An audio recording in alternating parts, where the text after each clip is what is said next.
ایک ہی بہن نے ہمیں میل کی تھی کہ ہمارے ہاں ایسا ہوتا ہے گاؤں وغیرہ کے اندر کہ بھائی جو ہیں وہ بہنوں کو وراثتی زمین میں سے حصہ نہیں دیتے، بلکہ بہنیں ان کے ناراضگی کے خوف کی وجہ سے پہلے ہی معاف کر دیتی ہیں۔ اور دوسرا یہ ہوتا ہے کہ وہ نہیں چاہتی کہ خاندان میں بھائیوں کی بے عزتی ہو اور بھائی قبضہ کر کے بیٹھ جاتے ہیں، تو ان کے لیے کیا شرعی حکم ہوگا؟ دیکھیں، مسئلہ یہ ہے کہ آپ کے خاندانی رسم و رواج ایک طرف، آپ کی سوچ و فکر ایک طرف، اور اللہ تعالیٰ اور اس کے رسول کا حکم ایک طرف۔ کوئی بھی خاندانی رسم و رواج، آپ کی کوئی تنظیمی پالیسی، آپ کے آستانے کے بنائے ہوئے رولز اگر شریعت سے ٹکرا رہے ہوں گے تو ان سب کو ختم کیا جائے گا، شریعت ہی نافذ ہوگی۔ شریعت یہ کہتی ہے کہ بہنوں کو ان کا حصہ دیا جائے اور زبردستی ان سے معاف نہ کروایا جائے۔ زبردستی دو طرح کی ہوتی ہے، گن پوائنٹ پر آپ کہیں کہ لکھو، سائن کرو، زمین ہمارے نام کرو، اور دوسرا یہی ٹارچر کرنا کہ ان کو غصیلی نگاہوں سے دیکھنا، پاؤں پٹکنا اور ان کو تانے دینا کہ تم لالچی ہو، تم بھائیوں کا خیال نہیں کر رہی، اور بہنیں اس خوف کی وجہ سے سائن کر دیں تو یاد رکھیے کہ بہرحال جب آپ نے مرضی سے سائن کیا، زمین مطلب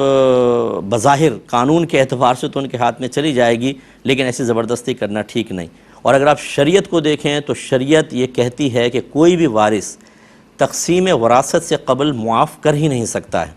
پہلے وہ بہنوں کے حوالے کرنا ہوگا۔ اب ان کی مرضی ہے کہ وہ زمینیں کسی بھی بھائی کو دیں، کسی کو گفٹ کر سکتی ہیں، ان کی مرضی ہے، لیکن اس تقسیم سے قبل بہنوں سے زبردست، ایک تو معاف کروانا، معاف ہو گئے نہیں، یہ خلاف شرع، پھر زبردستی کروانا، ٹارچر کر کے کروانا، یہ اور ظلم عظیم۔ میں ایسے بھائیوں سے کویسچن کرتا ہوں، ذرا یہ بتائیے کہ آپ بہنوں کو تو ٹارچر کرتے ہیں، تم لالچی ہو، ماں باپ کی دولت کو چاہتی ہو، اور آپ کہیں لالچی نہیں ہیں؟ جو حق ایک شریعت نے ان کو دیا ہے، آپ وہ حق نہیں دینا چاہتے؟ ہماری زمینیں نکل جائیں، یہ بہنوں کے پاس جائیں گی، یہ تو پھر شادی ہو گئی ان کی تو وہ بہنوں ہی قبضہ کر لے گا، بہنوں ہی والوں کے پاس چلی جائے گی۔ بھائی تو آپ کو کیا پرابلم ہے؟ اللہ تبارک و تعالیٰ جس کو چاہے اپنی سلطنت میں سے کچھ حصہ عطا فرمائے، آپ کون ہوتے ہیں کرنے والے؟ اصل مالک تو اللہ تبارک و تعالیٰ ہے۔ نبی کریم صلی اللہ علیہ وسلم نے ارشاد فرمایا جو کسی وارث کو وراثت سے محروم کرے تو اللہ تبارک و تعالیٰ اس کو جنت کی میراث سے محروم کرے گا۔ تو اب آپ کی مرضی ہے، یہ 4 گز کے 2 گز کے 1 ایکڑ 2 ایکڑ کی پلاٹ اور زمینوں کو سینے سے لگا کر جنت سے محروم ہو کر میدان محشر میں ذلیل و رسوا ہو جائیں، اور یا ان کی پرواہ کیے بغیر حکم شرع کو پورا کرتے ہوئے اپنی بہنوں کو عطا کریں۔ ہاں، یہ ایک میں بات آپ کو عرض کر سکتا ہوں، یہ ایک حل آپ نکال سکتے ہیں۔ بعض اوقات ہوتا ہے موروثی زمین ہوتی ہے، آباء و اجداد کی زمین ہوتی ہے، وہ سینہ بسینہ چلتی آ رہی ہے اور ہم نہیں چاہتے کہ وہ تقسیم ہو جائے۔ اس کا طریقہ یہ ہے کہ اس زمین کی کرنٹ ویلیو نکالیں آپ، نکالنے کے بعد تمام حصہ داروں کو دیکھیں کس کو کتنا حصہ مل رہا ہے۔ مثال کے طور پہ 2 کروڑ کی ہوئی اور ایک بہن کو اس میں سے 50 لاکھ دینا ہے، تو آپ یہ کہیں زمین چھوڑ دو، مجھ سے کیش لے لو۔